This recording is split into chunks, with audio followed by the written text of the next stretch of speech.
So, they'll figure it out, don't worry. We're in good hands.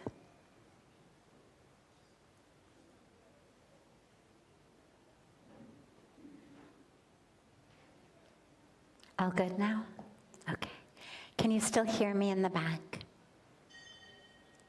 Is my voice coming perfect in the back? Lovely. So, we usually start with a question that has come in advance from our beautiful family from all over the world joining us online. But today, instead of that, I wanted to start with a question arose today in a satsang that we were gathered together in the garden, and it was such a beautiful question that I asked the questioner. I said, could we take this in the evening satsang? So I'm not able to see with the lights, but will the beautiful woman who asked the question today in satsang come forward? Is she here? Is she not here?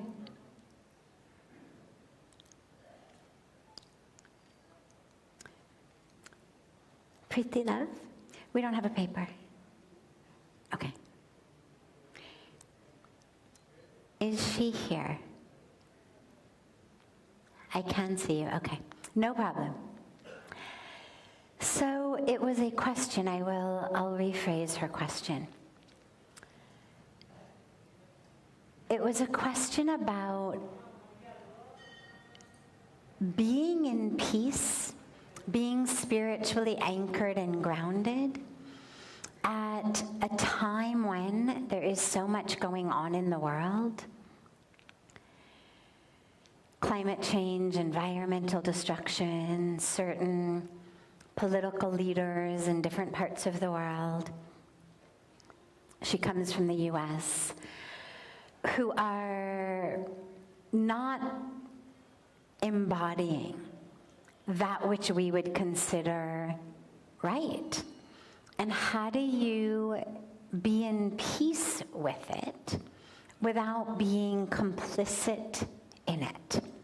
And how do you balance that peace and that spirituality with, should it be action? Like what to do about that? And I thought it was such a great question. So we'll start with that.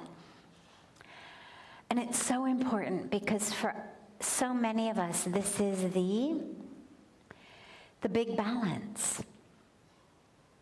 The doing, the being, the action, the perfection, the human experience here on planet Earth, and the perfection of the divine.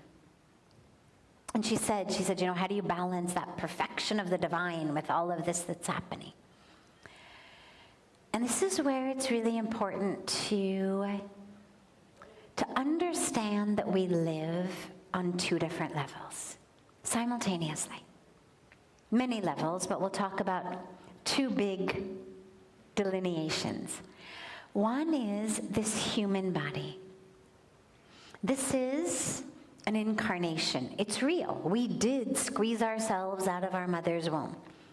We do have a height, we have a weight, we have an age, we have blood that you can extract and test and tell us our cholesterol number and our blood type and this and that. So it's not an illusion in terms of an optical illusion like, a mirage in the desert. It looks like water. It's not. It's here.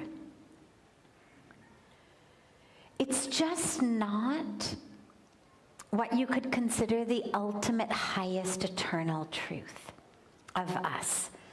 Because that which changes is lowercase t truth.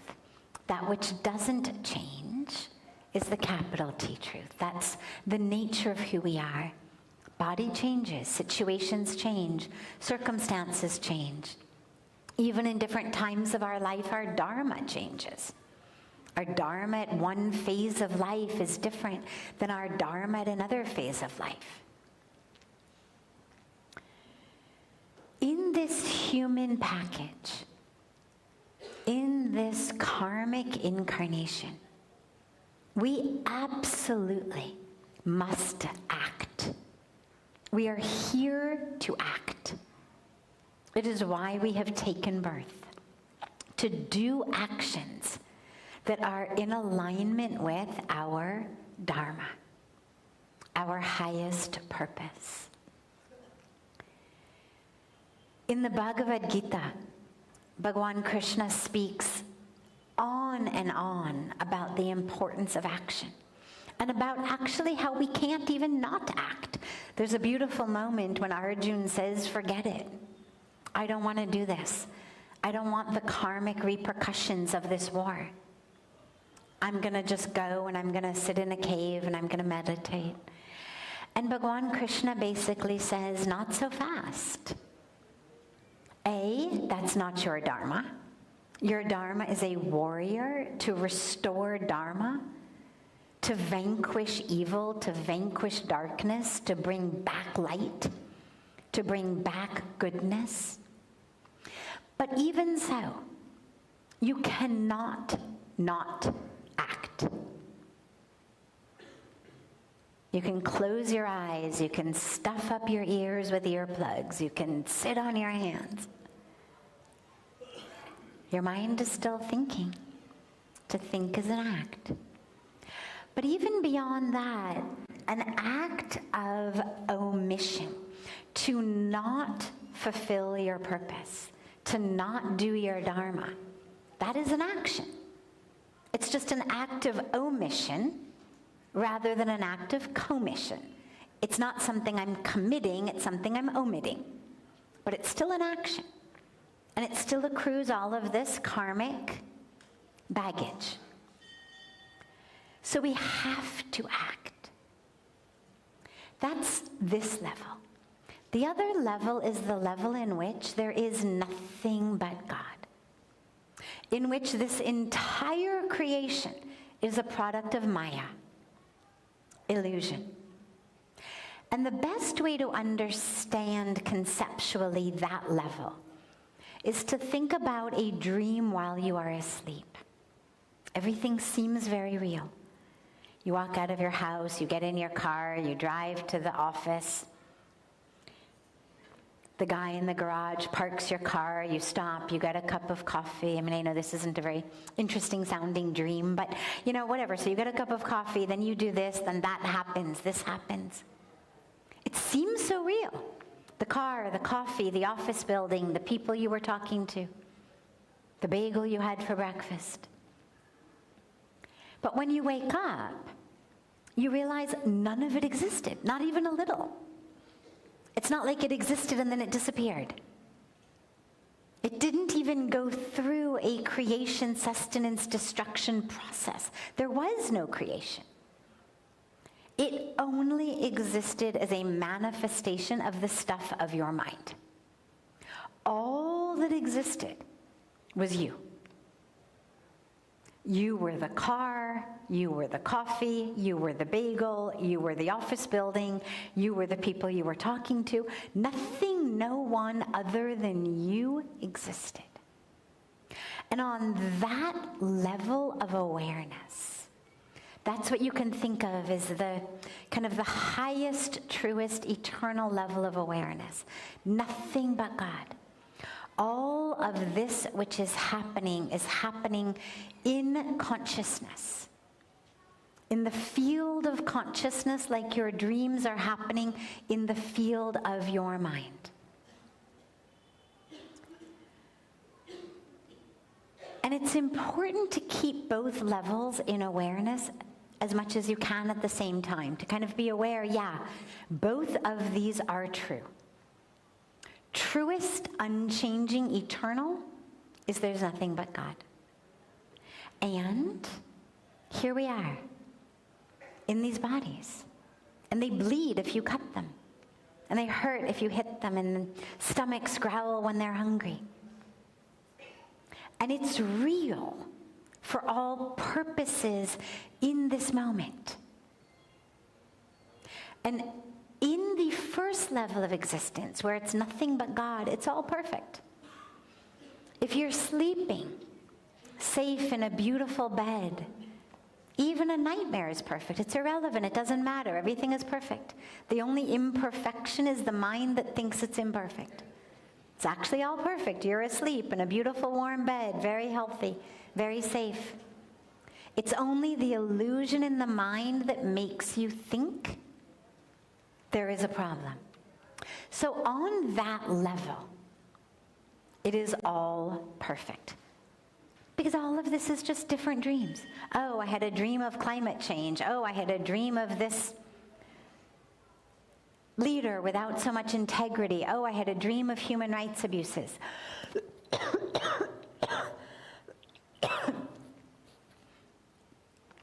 It's all happening in this field in which it's just happening in your consciousness. It's all perfect. Because it's not actually happening.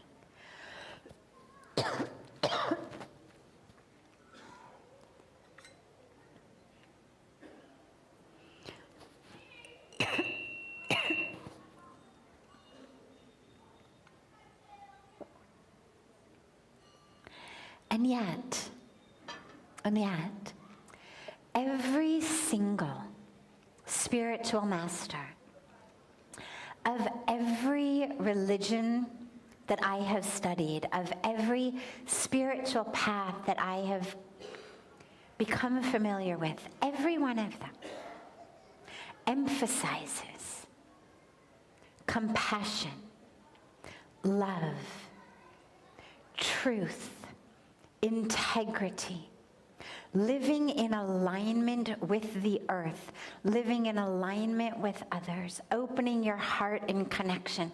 Every one of them gives us teachings that are rooted and grounded in this human experience. How to live as humans on earth. And so, to me, it is unequivocally clear that the highest way to live is not to just sit here and say it's all perfect because it's all just a dream anyway. Those starving kids, those women in sweatshops, those people whose houses are being burned or bombed, the trees that are being cut down, it's all perfect. I have no doubt whatsoever that that is absolutely not the way we are meant to live. However, if we don't maintain an awareness of that on some level, the heaviness becomes very heavy. And it starts to feel like it is up to us. And there's a beautiful passage in the Bhagavad Gita where when Arjuna is talking to Krishna and he's saying, but oh my God, what if? What if because of me these people die? What if because of me there is this suffering? And Bhagwan Krishna basically says to him, oh really? Like, who are you? I mean, who died and left you God of the universe? You know, since when have you been the one who determines who lives and who dies? It's not up to you, it's up to me. Relax. It's all my show. I'm here. Play your part, do your role. But it's all my show. And that is a critical piece for us to remember. So the way that I understand it is that level of knowing it's all God and it's all perfect is that which we need to anchor in for our spiritual health, our spiritual grounding, our mental health, our mental stability, our strength. And yet we are meant to act from a place as Jivatma in a human body with a karmic package that has a dharma, a purpose to fulfill. And that purpose is fulfilled through action. And that action becomes a critical part of the perfection of the universe. That it is not perfection minus me. It is perfection including me. And in cases like climate change, environmental destruction, leaders who we really know are not in alignment with not just our morals and values, but really with kind of most sets of morals and values. We first anchor ourselves in the truth of the perfection of the universe, because otherwise most of us become so paralyzed by the heaviness of it that really all we can do is write tirades on Facebook and hope that people share them and share other people's missives. And it's good for getting off some steam, but it's not actually, sadly, effective in the let's make a difference aspect of life. So we need to be anchored and grounded in that highest truth so that we can become a channel for actual divine flow. Because divine flow does not arise from anger, it does not arise from overwhelm, it does not arise from outrage. It arises from connection and grounding and stability. And so once we are anchored in the awareness that, yes, on the highest, deepest level, it is all perfect, and yes, me playing this role is a perfect part of the perfect creation.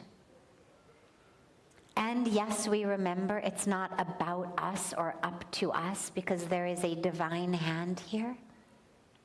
Then we are able to stand up with strength, with courage, and do whatever we can. Some things are in our hands, some things are not. So we work with that which is in our hands. Certain things happening in certain parts of the world, not in our hands. Sadly, world leaders, are not asking most of our opinions or permission to make decisions that they're making. But there's a lot of stuff that is in our hands. And to then use the power that we have to make decisions about that which is in our hands. What we eat, what we wear, what we buy. For example, our consumption and dietary habits have an enormous impact on climate change, on the environment, on world hunger, on water shortages, on human rights abuses. If we collectively as people refuse to buy things that are not organic or fair trade, that we absolutely categorically refuse to buy the products of sweatshops, of bonded labor, we'd have a huge difference. If we categorically refuse to purchase things produced in industries that line the banks of our rivers and dump their waste into the rivers, we would have a huge impact. If we refuse to buy things that are a product of trade with a country that we don't approve of what's going on, or in a way that we're not in alignment with, you have a huge impact. If we go vegetarian, it's an enormous impact. The meat industry is the single greatest contributor to climate change. Every meal of hamburgers that you don't eat frees up about 10,000 liters of water on the planet. So we have an enormous opportunity to make differences in a lot of ways, rather than beating our heads against the wall about ways that we can't make a difference. Figure out ways you can. And again, your eating habits, your shopping habits, what you buy, how much you buy, where you buy, has a huge impact. If we refuse to buy things that are tested on animals, that are made from animal products, we would eliminate such a massive amount of suffering. Not only of the animals, but imagine the karmic interactions of the people who, in order to bring home a daily wage, have to, burn bunny rabbits' eyes with chemicals to make sure that, your mascara is safe. Just think about the karmic repercussions of that on planet Earth. If we refused to buy products that were produced in exploitation, it would have a huge impact. So we act in Dharma in ways where we can make a difference. And we continue to look, we keep looking for more, bigger, more powerful ways to make a difference. But we keep going back over and over again spiritually to it's all God and it's all perfect, because that nourishes us. And if we're not nourished, we cannot bring nourishment to others. We cannot bring change in the world. So we have to keep nourishing ourselves spiritually. And only then do we have the wherewithal to actually make a ripple difference. So thank you for that question earlier. Any questions that anyone here has? There's a mic right there in the center. Please feel free, do not be shy, to just raise your hand and come to the mic and ask a question.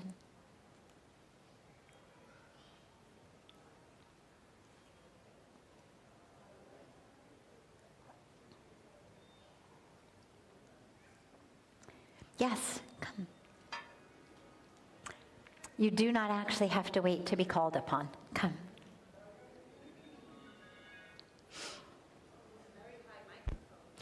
They'll lower it.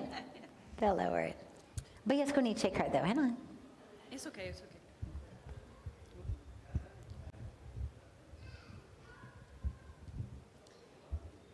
Thank you for inviting this space for questions, first of all.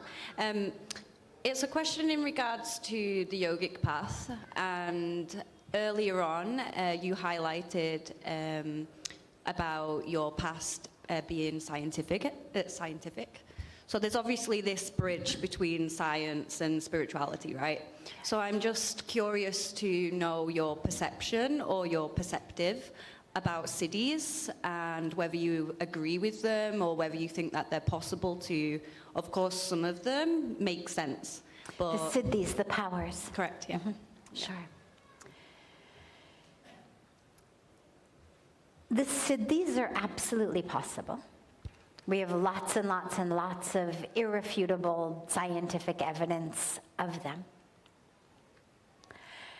And it shouldn't surprise any of us. Think about it for a moment. When you have a Mozart, or you have a Bach, or a Beethoven, although we are just in awe and beyond impressed, we never doubt that actually their fingers were playing the notes. It never comes to us, oh, this must be some kind of a trick. What we see is a gift. We see a gift in people who have spent an extraordinary amount of time working with a specific part of their bodies to get that part of their body to be able to do something remarkable. Ballet dancers. Any sport you can think of. Singers. We look at people who excel in a variety of different fields that use different parts of their bodies to excel. Every single one of them has put in an extraordinary amount of time.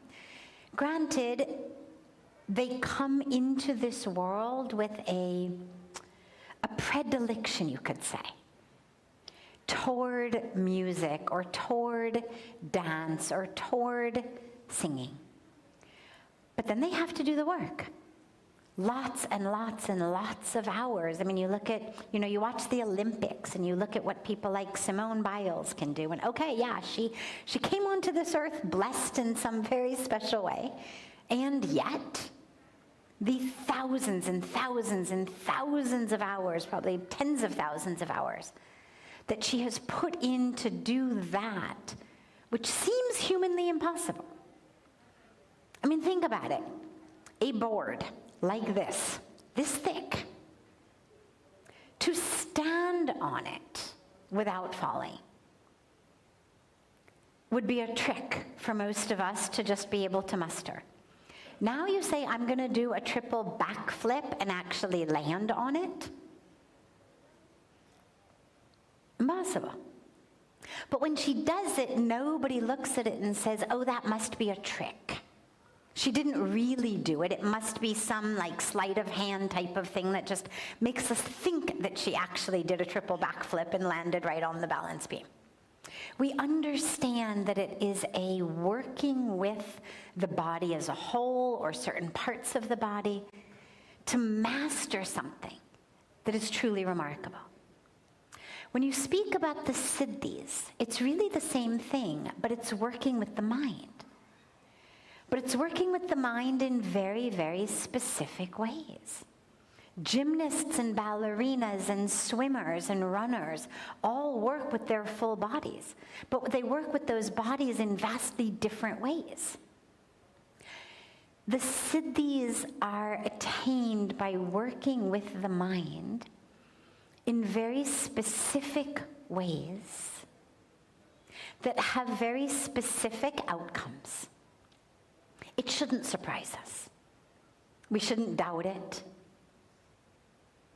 However, it's very, very clearly stated in spiritual literature, in teachings, that the siddhis are not actually something to be sought after, that they will naturally arise through working with the mind in very intense ways, intense sadhana, intense meditation, intense repetition of mantras. They will arise. But when they arise, you have a choice. And the choice is either you go with them and you become kind of a spiritual circus act of look what I can do, or you do not go after them. You allow them to kind of be and dissipate, and you stay focused on your path of meditation, of japa, of prayers, ultimately toward the highest goal, which is that God realization and self-realization. The highest goal is not, what are these spiritual tricks I can do? But the highest goal is the self-realization. So, yeah, the siddhis come from working with the mind. I do believe that you have to be karmically predisposed in the same way that people with other skills are karmically predisposed in certain ways. But you also have to put in the hours. You have to put in the work, the meditation, the prayers, the mantra. But don't let that be the goal. The goal should be beyond that. They will come on the path. But be wary. Be wary of anyone who tries to beguile you with their siddhis. Because it's very clearly and very strongly cautioned against in the spiritual traditions. So, yes. I'll tell you actually a quick story about that, then we'll take the next question. When Pujya Swamiji had first come out of the jungles in his youth, and he came to Parmarth, an older, much older, saint had come who could walk on water. And everybody saw him, everybody watched him walk right out onto Ganga. And he looked at Pujya Swamiji, who, at the time was late teens, early 20s, very young, and saw in him something very, very special and very unique. And he said, I want to give you this. I want to teach you this. And Swamiji said, well, how long does it take? You know, neat trick, but how long does it take? And the saint said, about 40 years I've spent doing this very intense sadhana practice, and now it has borne fruit in this way. And Swamiji said, you know, thank you so much, but no thank you. He said, for 5 rupees, I can get the boatman to take me across the river. I would so much rather spend my next 40 years in service of the world and give the boat guy 5 rupees every time I have to go across the water. So it puts things in perspective a bit. Yes.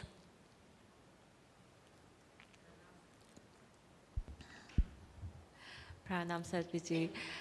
Sadhviji, you just spoke about free will and destiny. Now my question is, Krishna told all the steps to Arjuna, and at the end he said, just drop it as everything is predestined. So on the personal level, where is the destiny and where is our free will? So even our choices and challenges that we face in this life, even these are predestined. Could you please give us some information about it? Yeah. Thank you. So it's a very deep and very intricate subject, actually, in which every layer you go deeper, it just keeps getting deeper and deeper and deeper. So we'll start on the level that I was speaking about in the Arti, which is we are creating our destiny. Our destiny is created from our actions. This is irrefutable. Your karma means your actions. Karma actually means action. Your actions have repercussions. Again, you can look at this from the law of karma. You can look at this from Newtonian laws of actions and reactions. But we know that what we do gives results. Study for an exam, you're going to likely do well. Stay up all night partying, likely you won't do so well. Simple thing. Pour a glass of water on my sari, I will get wet. Punch someone in the face, likely they will punch you back. We know that actions have repercussions. Our destiny is created from our actions. Now, there are different types of karma. Some that is long since past karma. Things we did in past lives that are just bearing fruit now. Some things we did in past lives that will bear fruit in future lives. But combining with those is all of that which we're doing right now. And that is combining into this karmic package to create our reality today and to create our future. Now, she asked a very interesting question. Well, yes, I have the ability to make a choice, but aren't in a way the choices I make also predestined? So for example, you would think that my decision to pick up my fist and pop somebody on the nose in front of me was free will. I could have not done it.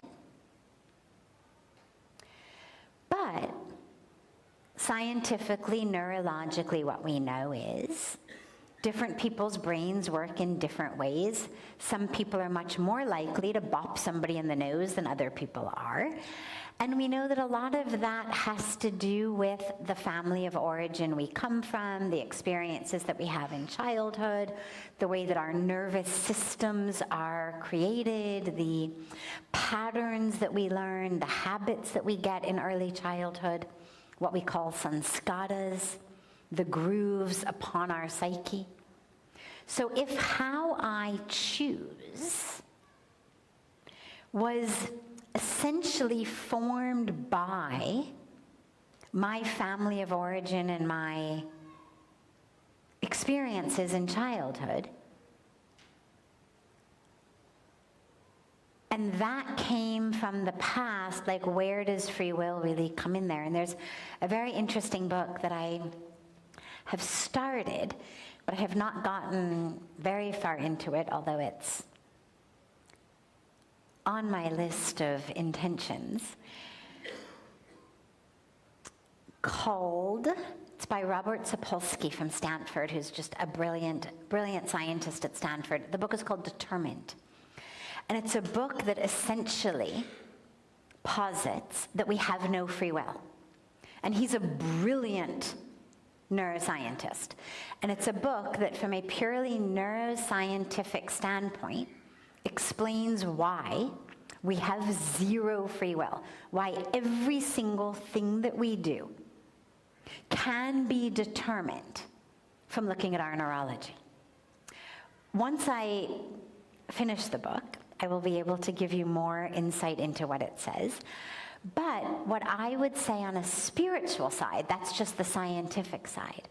On a spiritual side is I don't believe it. Here's why I don't believe it.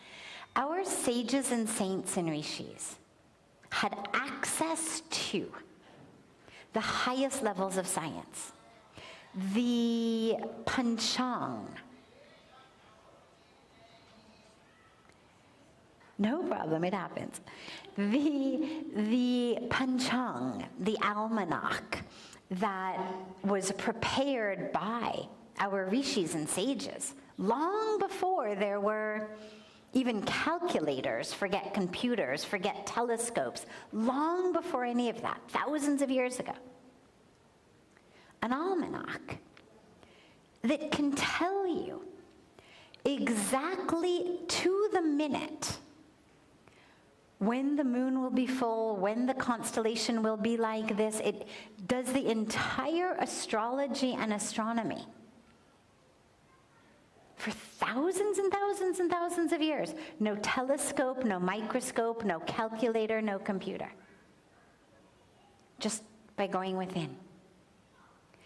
The science that has emerged, the Vedic science that has emerged from rishis and sages sitting in caves meditating, is stuff that today scientists are quote unquote discovering. And there's a lot of examples. I don't want to take up all the time today going into them, but just trust me, there's so many places where today's science is discovering that which our rishis and sages knew thousands of years ago with no science labs whatsoever. So they had access to science. It was not just, oh, you know, my heart feels this. It was hard science, but it was hard science that used the self as the instrument. Now, all of the teachings by the rishis and the sages and the saints, and this is not only true of the Hindu tradition. If you look at the mystic traditions of all of our world's religions, and even some of the more traditional aspects of the world's religions, always, always, always is an emphasis on practice. Practices of meditation, practices of selfless service, practices of chanting, practices of prayer, all the different practices that we are given by the enlightened masters of all of our different religions. If none of it made a difference whatsoever, it makes absolutely no sense to me that we would have thousands and thousands of years of history across the planet of the most enlightened masters, not only attaining that state through their practice, but then developing practices that they took the time and the energy to pass down so that others could also attain that. If there were no point, and we might as well just sit on the couch and eat potato chips and watch soap operas, we would not have the wealth and the depth and the breadth of spiritual practice. All of the yoga scriptures. I mean, think about it. If none of it made a difference, If your death by heart attack were written, why eat better? Why do pranayama? Like, I mean, if it's just written anyway, you're gonna, collapse from this or collapse from that, why bother? If it's written that this is gonna happen, that's gonna happen, you're gonna be miserable, you're gonna live in illusion, you're gonna, have awful relationships, why meditate? Why read scripture? Why introspect? Why do anything? And yet, we have a history of leaders and teachers and gurus and prophets and mystics across the world, across lineages and languages and thousands of years between them, who come to the exact same conclusion, which is practice. They may give you different practices, but the unanimous conclusion is that a practice changes you, and that change begins immediately. The change is directly related to the amount of practice you do, and there is no ceiling on the amount of change. As much as you do is as far and as high and as deep as you can go. And so I know that yes, we have free will, because otherwise none of it makes sense. So I'm fascinated to hear from a neurological standpoint from Dr. Sapolsky how in the brain, because then it'll be fun to sort of work with that and what our spirituality teaches us. But free will is that. Yeah, you may have been born into a family that meditates, but you may not have been. My guess would be, if we took a random show of hands here, how many, grew up in a family that meditated? You'd have some. How many that grew up in a family that didn't? You'd have some. Here we all are. How many come from spiritual families? Some. How many come from totally not spiritual families? Some.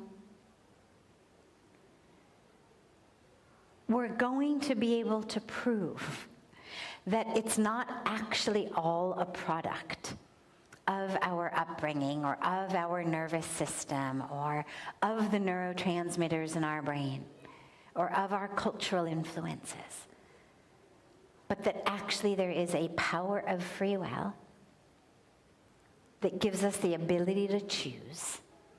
And when we choose in certain ways, we grow and we deepen.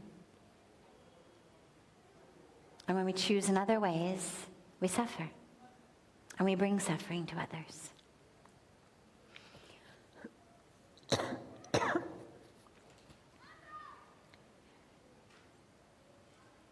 Have a beautiful, beautiful rest of your evening. We will, sorry about that. We'll now be gathering back in satsang by God's grace each evening after Ganga Arati, just for a few days, because we won't during our yoga festival. So we've got about 4 or 5 days. I guess today's 5th, 6th, 7th, 8th. We've got 4 days of satsang. So I look so forward to seeing you all tomorrow.